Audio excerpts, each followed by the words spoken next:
Welcome back to my channel. और जैसे कि आपको पता होगा कि आपने अच्छे रैंक हासिल किया है पीसीसीएल 2023 में, और काफ़ी अच्छा लगा देख करके आपका नाम। सबसे पहले तो कंग्रेचुलेसन आपको। एंड मैं चाहूँगा कि एज ए आपने जो रैंक हासिल किया वो आप अपने तरीके से बताइए कि आपने कितना रैंक हासिल करा, और बीसीसीएल 2023 में आपने जो भी रैंक हासिल करे हैं उसको अचीव करने के पीछे क्या स्ट्रेटेजी आपने अपनाया था, और किस तरीके से आपने अपनी पढ़ाई को कंटिन्यू करा था। उसके पहले आपको एक बार थोड़ा-सा शॉर्ट वेरिएप अपने बारे में इंट्रोडक्शन बता दीजिए, फिर आप धीरे-धीरे कंटिन्यू करिएगा। जी सर, मेरा नाम सिद्धि गोयनका है। मैंने पॉलिटेक्निक भागलपुर से किया है, पॉलिटेक्निक जीपी भागलपुर। उसके बाद फिर मैंने लीड का तैयारी किया एंड अभी मुझे यूआर 7 रैंक मिला है। एंड मैंने अपनी प्रिपरेशन के लिए ऑनलाइन कोर्स टीचमेंट के थ्रू, पंकज सर के थ्रू क्लास अटेंड किया एंड फिर बहुत सारे टेस्ट सीरीज़ के थ्रू प्रैक्टिस करके फिर क्वालिफाई करके ये रैंक अचीव किया है। तो जैसे कि आपने मेरे से पढ़ा तो पेड कोर्स है, तो सबसे पहले मैं ये जानना चाहूँगा कि आपको मेरे बारे में आपको कैसे पता चला? ऑन यूट्यूब पता चला या किसी ने बताया आपको, या ऐसे आपको कैसे पता चला मेरे बारे में? सर मैंने यूट्यूब चैनल देखा था एंड यूट्यूब चैनल पे बहुत सारे आपके वीडियोज़ अवेलेबल है। पहले तो मैंने वो देखा हुँ, एंड फिर आपके एक वीडियो भी आए थे कि अगर कोर्स लेना है तो कैसे-कैसे प्रोसेस है। ठीक है। फिर मैंने वो फ़ॉलो किया एंड फिर मुझे कोर्स के बारे में मिला अच्छा, तो आपने मतलब यूट्यूब जानकारी। पे गया और वहाँ पे देखा कि यहाँ पे कुछ कंटेंट डिलीवर हो रहे हैं जो आपको आपको अच्छे लगे, और फिर आपने सोचा कि पेड कोर्स भी सही यस कहा रहा सर, है, तो फिर मैंने पेड कोर्स परचेज़ किया। अच्छा, पेड कोर्स में भी मैंने काफ़ी कम प्राइसेस वगैरह रखे हैं, यस। तो आपको क्या लगा कि पेड कोर्स जो भी था वो सही था? मतलब कॉस्ट के अनुसार जो भी कंटेंट मैंने डिलीवर करे, तो आपको कैसा लगा? हाँ सर, यस सर, कंटेंट हमको सही लगा एंड सबसे ज़्यादा एक कंटेंट समझ में आने वाला होना चाहिए। तो वो मुझे सही से समझ में आया एंड फिर मैंने प्रैक्टिस किया क्वेश्चंस, तो कॉन्सेप्ट थोड़े अच्छा, तो ठीक है। इसीलिए तो हमको ठीक लगा कोर्स। बिल्कुल। तो आपने जैसे कि एग्ज़ाम में गया था, तो एज़ ए जब आपने एग्ज़ाम में बैठा होगा तो एग्ज़ाम के जो भी क्वेश्चन्स आते हैं वो तो आपको पता हो, थोड़ा-सा इधर-उधर का क्वेश्चन आते ही हैं, थोड़ा टफ रहते हैं ये क्वेश्चन। बट एट लीस्ट इतना भी टफ नहीं होता है कि आप नहीं कर सकते हैं। और हम लोग को बीसीसीएल अगर बात करें तो इतना भी नहीं है कि हमको 50 क्वेश्चन है तो 50 का 50 अटेम्प्ट करना होता है। अगर हमको 20-25 के अराउंड भी हो रहा है तो हम लोग अच्छे स्कोर हासिल कर लेते हैं। तो वहाँ पे जब आपने गया तो वहाँ पे ऐसा क्या सीन देखा कि जो हमने पढ़ के गया हुआ है यहाँ से, जो पेड कोर्स में आपने पढ़ा, और वहाँ से जो आपने क्वेश्चंस आया वो कितना गैपिंग था जो हमने डिलीवर किया था और आपने जो वहाँ पे देखा? क्या कंटेंट का कुछ गैप था या जो पढ़ाया गया था क्लास में वही आया था? नहीं सर, जो पढ़ाया गया था अब डायरेक्ट क्वेश्चन तो होंगे नहीं, थोड़े थे ट्रिकी, कुछ डायरेक्ट क्वेश्चंस भी थे, कुछ थ्योरी वाले भी थे।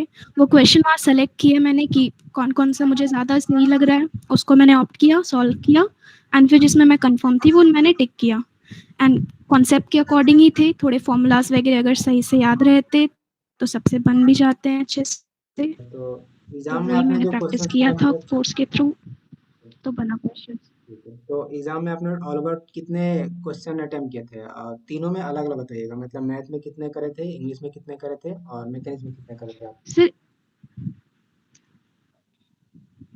इंग्लिश में तो मैंने पास मार्क्स का हुआ, उसके बाद फिर मैंने 1-2 एक्स्ट्रा लगाए, means 11 to 12 questions approx and फिर मैथ्स और मैकेनिक्स जब मैं बना रही थी तो लास्ट के हाफ एन आवर के पहले मैंने एग्ज़ैक्ट तो काउंट नहीं किया बट टोटल मिला के मैथ्स एंड मैकेनिक्स हम कह सकते हैं कि 25 प्लस ही मैंने बनाया था, एग्ज़ैक्ट मुझे याद नहीं है।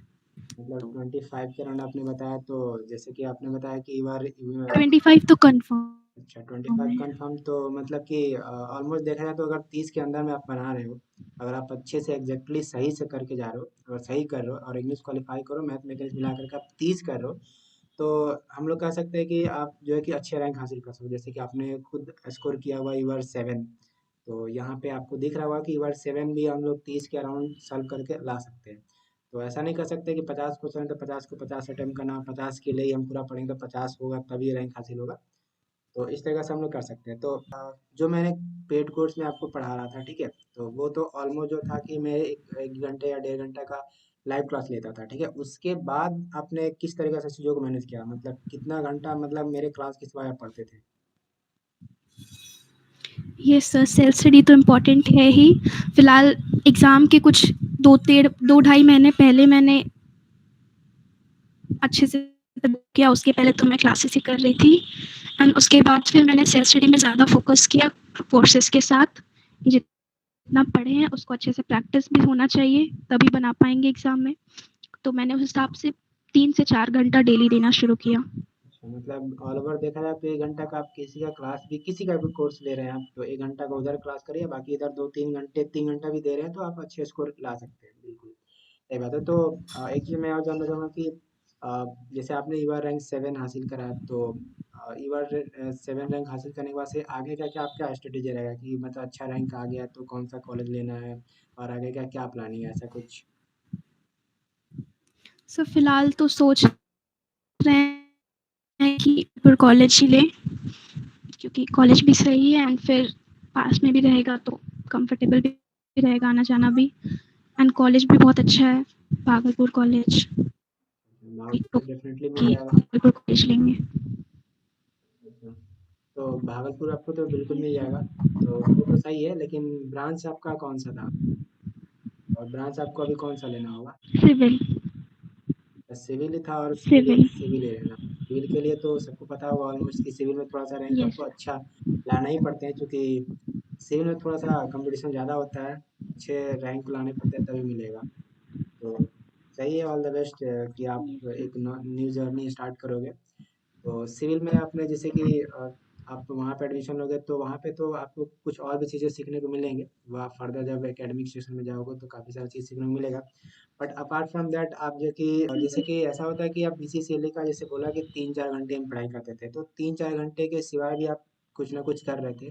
तो उस टाइम पे आप जो कर रहे थे, तो जैसे अभी काफ़ी लोगों का कॉल भी आ रहा था कि सर इस बार तो मेरा सिलेक्शन नहीं हो पाया और अगली बार जब हम तैयारी करेंगे तो क्या मेरे को 5 से 6 मंथ का जो टाइम मिलेंगे वो पूरे 5 से 6 मंथ मेरे को कंटिन्यू पढ़ाई करना पड़ेगा क्या, या उसके साथ साथ हम कुछ और भी एक्स्ट्रा चीज़ें कर सकते हैं, जैसे कि एसएससी जेई का तैयारी हो गया, ठीक है, या कोई भी कम्पिटेटिव एग्जाम का तैयारी कर रहे हैं तो उसके साथ ये पैरेलल चीज़ें कर सकते हैं क्या?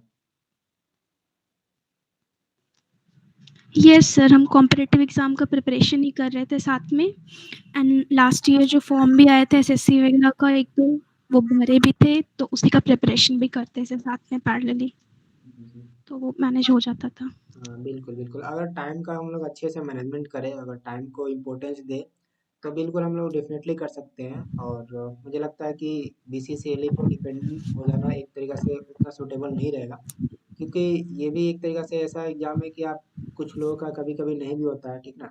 कभी इंग्लिश छूट जाएगा तो कभी मैथमेटिक्स में रैंक नहीं बन पाएगा, तो ऐसा नहीं कर सकते कि इसके लिए पूरा आपको hard and fast rule apply करके for the 5 month 6 month preparation करना। आप डेली का अगर 2 घंटा भी करते हैं तो ऑलमोस्ट हो जाता है, ठीक है? तो ये तो बात हो गई कि हम लोग अभी तक डिस्कस करें, बट इसके सिवाय आपने जैसे कि शुरू में बोला था कि आप सिविल ब्रांच लोगे, तो इन सिविल ब्रांच में आप जो है कि अभी तक जो पढ़े थे और जो सेमेस्टर का पॉइंट ऑफ से आप जा कर के पढ़ोगे, तो जैसे मैंने मैकेनिक्स भी कुछ पढ़ा रखे थे, तो इन मैकेनिक्स में भी कुछ मैंने इन डेप्थ चीज़ों को डिस्क्राइब करा रखा था, जो कि आने वाला टाइम पे आपको अगर सेमेस्टर एग्जाम भी दोगे थर्ड सेमेस्टर में तो वहाँ पे मैकेनिक्स पढ़ना होगा।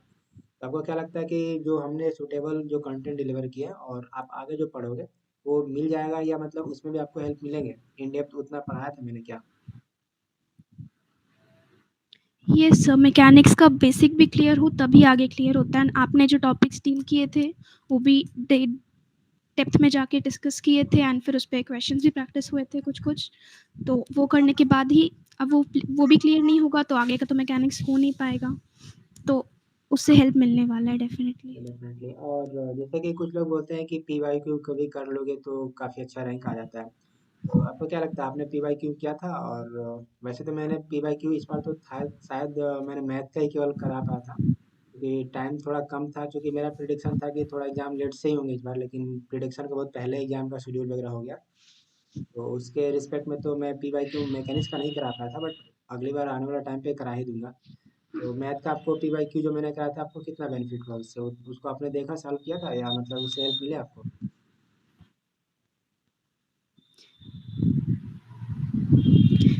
यस सर, पीवाईक्यू से मैंने प्रैक्टिस किया था एंड 100% तो नहीं बट 50-60% थोड़ा बहुत मैच करता है। थोड़े बहुत क्वेश्चंस अगर पैटर्न भी देखे जाएँ तो हेल्प मिलते हैं डेफ़िनेटली उससे भी।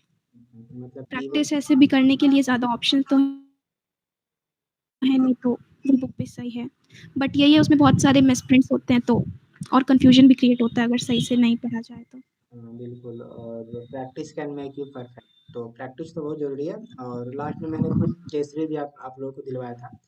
जहाँ तक मुझे याद है कि मैंने इंग्लिश पर ज़्यादा फोकस करा था, क्योंकि मुझे लगता था कि इंग्लिश क्वालिफाई करना नेसेसरी होता है, और इंग्लिश क्वालिफाई करेंगे तभी आपका रिजल्ट भी बनता है। तो मैथ और मैकेनिक्स में तो शायद टेस्ट सीरीज नहीं लिए थे, लेकिन इंग्लिश में मैंने टेस्ट सीरीज आप लोग को अटेंड करवाया था। तो वो टेस्ट सीरीज से आपको क्या लगता है, उससे कुछ बेनिफिट हुए थे, कॉन्फिडेंस आया था, और क्या लगता है कि वो टेस्ट सीरीज आपको देने के बाद से कैसा फील हो रहा था? ये सर सीरीज़ टेस्ट सीरीज़ से भी हेल्प हुआ था, एंड स्पेशली इंग्लिश सबसे ज़्यादा रिक्वायर्ड होता है।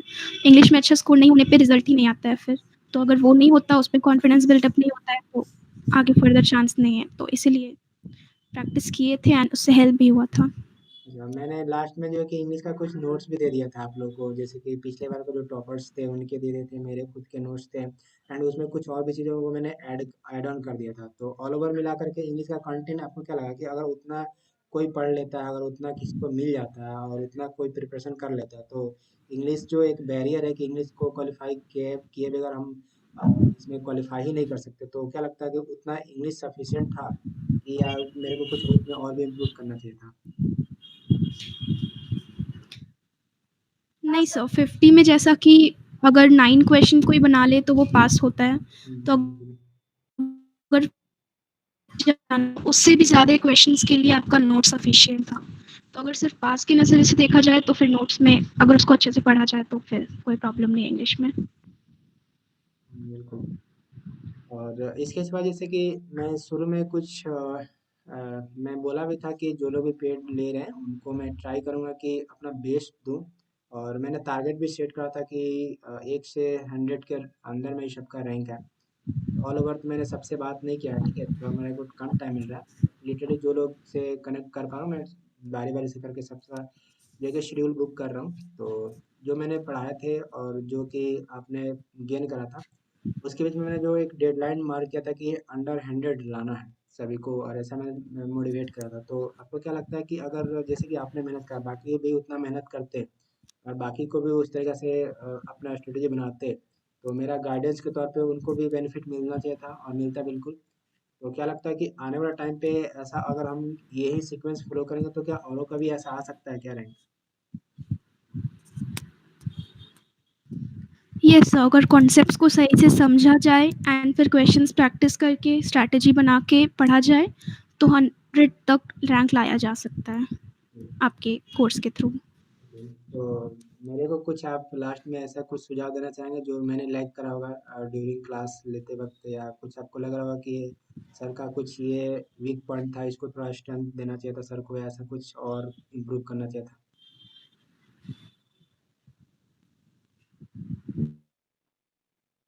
सच तो कुछ नहीं है, बस हम अपने एक्सपीरियंस से ये कहना चाहेंगे कि थोड़ा और प्रैक्टिस प्रैक्टिस आपने काफ़ी करवाया था, बट थोड़ा और प्रैक्टिस क्वेश्चंस ज़्यादा मायने रखते हैं, क्योंकि सिर्फ फॉर्मूला पढ़ लेने से नहीं होगा, जितना ज़्यादा प्रैक्टिस होगा उतना और अच्छा होगा लोगों प्रैक्टिस का। तो मैंने क्लास में जो भी पढ़ाया था तो प्रैक्टिस पे ज़्यादा फोकस करना।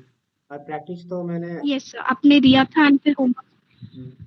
लास्ट में जब भी क्लास को ऑफ करता था तो एक दो क्वेश्चन दे के जाता था, और जो भी पिछले क्लास में पढ़ाया होता था उसको एक बार रिकॉल करने की भी कोशिश करता था, और पीपीटी फॉर्म में भी जो भी पीडीएफ वगैरह वो ग्रुप में मैं शेयर कर देता था। और ये सब तो करते ही थे। इसके सिवाय मतलब मैंने अपने कोर्स में काफ़ी लोगों को बोला भी था कि मैं डाउट क्लास भी लूँगा। तो डाउट क्लास तो मैं वीकली का लेता ही था जब भी मेरे को टाइम मिलता था। और उसके सिवाय भी मैं सबको बोलता था कि आपको जो भी प्रॉब्लम है वो ग्रुप में आप शेयर करो, या मेरे को पर्सनली जैसे लगता है आप भेज दो मेरे को। मेरे को जब भी टाइम मिलेगा मैं आपको सॉल्व करके ज़रूर भेजूँगा। तो आपको क्या लगता है कि आपको मैंने डाउट सॉल्व करा अच्छे से, या कुछ ऐसा लग रहा है कि जिससे मैंने आपको लैग करा होगा?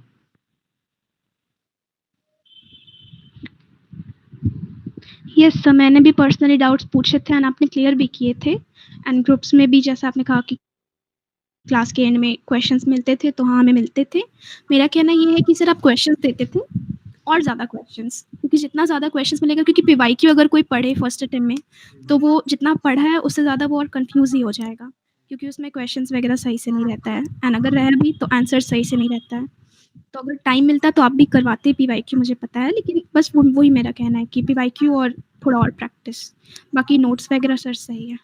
एंड प्रैक्टिस भी आपने कराया था। ठीक है। और बाकी सिलेबस कवरेज की बात किया जाए कि जो मैंने सिलेबस होता है बीसीसीएल का प्रॉपर एक सिलेबस जो कि बोर्ड के थोड़ा डिफाइन किया गया, उस सिलेबस को हम बात करें तो पूरा सिलेबस जो है कि एकदम कैसे डिजाइन किया गया उस तरीके से मैंने पढ़ाए थे। और वो सिलेबस जो बनाया गया वो पूरा सिलेबस आपको 100% कवर हुआ था क्लास में या नहीं हुआ था?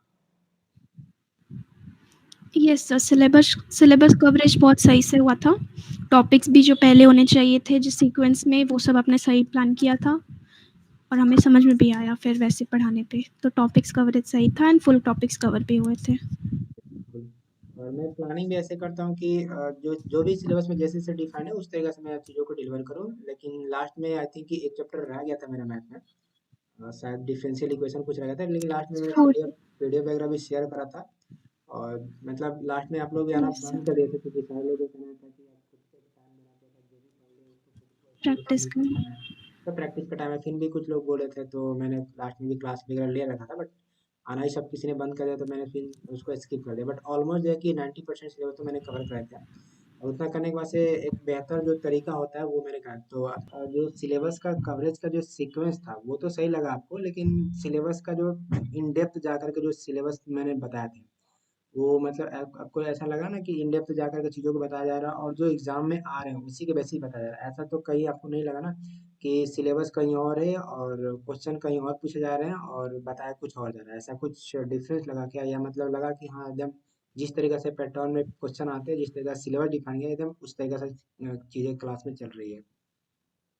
नहीं सर, ठीक था पैटर्न पढ़ाने का। आपका तरीका जो क्वेश्चंस आते हैं उसी बेसिस पे थे, कंटेंट भी एंड प्रैक्टिस सेट सब। चलिए, बिल्कुल। तो अब लास्ट में आपसे एक चीज़ और पूछना है कि आने वाला टाइम पे आपके जो भी जूनियर्स आएंगे या जो भी 2024 के प्रिपरेशन करना चाहेंगे उनके लिए आप लास्ट में जाते जाते क्या टिप्स देना चाहेंगे कि वो क्या स्ट्रेटेजी अपनाएं और किस तरीके से वो जो है कि प्रिपरेशन को स्टार्ट करे इनिशियल लेवल पे।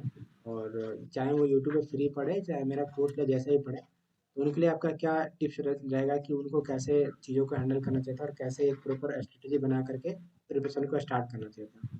देखो देखो आप भी बहुत सारे कंटेंट अवेलेबल है एंड फिर इस अकॉर्डिंग प्लान करो, चेक करो कि कौन सा आपको सही समझ में आ रहा है अच्छे से एंड फिर उसको ऑप्ट करके उसको लेके सही से समझ के प्रैक्टिस करो क्वेश्चंस एंड फिर आपका हो जाएगा अच्छे से, स्ट्रैटेजी बना के पढ़ा जाए तो।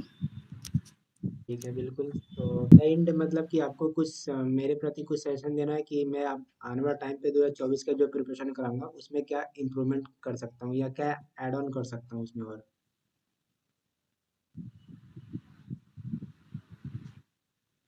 सर एज सच तो कुछ नहीं है, आपने सारा कुछ प्लान के अकॉर्डिंग ही किया था। बस यही है क्योंकि टाइम भी नहीं बचा था, नहीं तो आप तो करवाती ही पीवाईक्यूज, उस पर फोकस हो एंड फिर कॉन्सेप्ट सही थे, तो एज सच कुछ रिक्वायरमेंट नहीं है।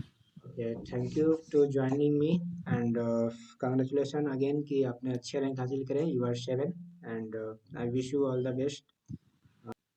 तो ठीक है, थैंक यू। आपसे बात करके अच्छा लगा। ठीक है, all the best. Okay, thank you sir. Thank you sir.